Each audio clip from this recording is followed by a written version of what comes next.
بسم اللہ الرحمن الرحیم۔ السلام علیکم ورحمۃ اللہ وبرکاتہ۔ دوستوں اور بزرگوں، میں نے قرآن مجید کا ترجمہ سنانے کا ارادہ کیا ہے کہ پتہ تو چلے کہ قرآن مجید 30 پاروں پر مشتمل ایک کتاب ہے، ہدایت ہے متقین کے لیے۔ تو جب تک پڑھیں گے نہیں یا سنیں گے نہیں تو کیسے پتہ چلے گا کہ اس کتاب میں لکھا ہوا کیا ہے، اللہ نے ہمارے لیے کیا ہدایت بھیجی ہے۔ کام بہت بڑا ہے، دعا ہے کہ اللہ رب العزت مجھے سنانے اور آپ کو سننے کی توفیق عطا فرمائے، آمین۔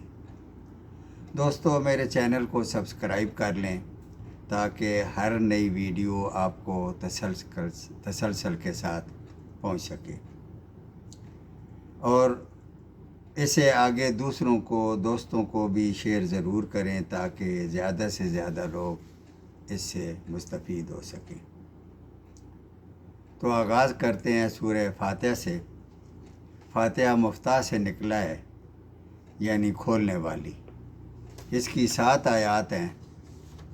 ترجمہ شروع کرتے ہیں۔ تمام تعریفیں اور کل شکر اس رب کے لیے ہے جو تمام جہانوں کا پالنے والا ہے، جو رحمان بھی رحیم بھی ہے، یعنی یہ دونوں صفات اس میں بیک وقت پائی جاتی ہیں، اور وہ بدلے کے دن کا یعنی قیامت کے دن کا مالک کل ہے۔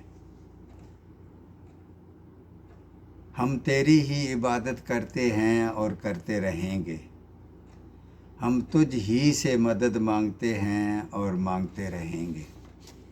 اے اللہ، ہمیں سیدھے راستے پر چلا، ان لوگوں کے راستے پر جن پر تیرا انعام ہوا، نہ ہی ان لوگوں کے راستے پر جن پر تیرا غضب ہوا، اور نہ ہی ان کی راہ پر جو گمراہ ہوئے۔ گمراہ یعنی حضور پاک صلی اللہ علیہ وآلہ وسلم کے آنے کے بعد ہدایت پا کر پھر گمراہ ہو گئے۔ آمین۔ صدق اللہ العظیم۔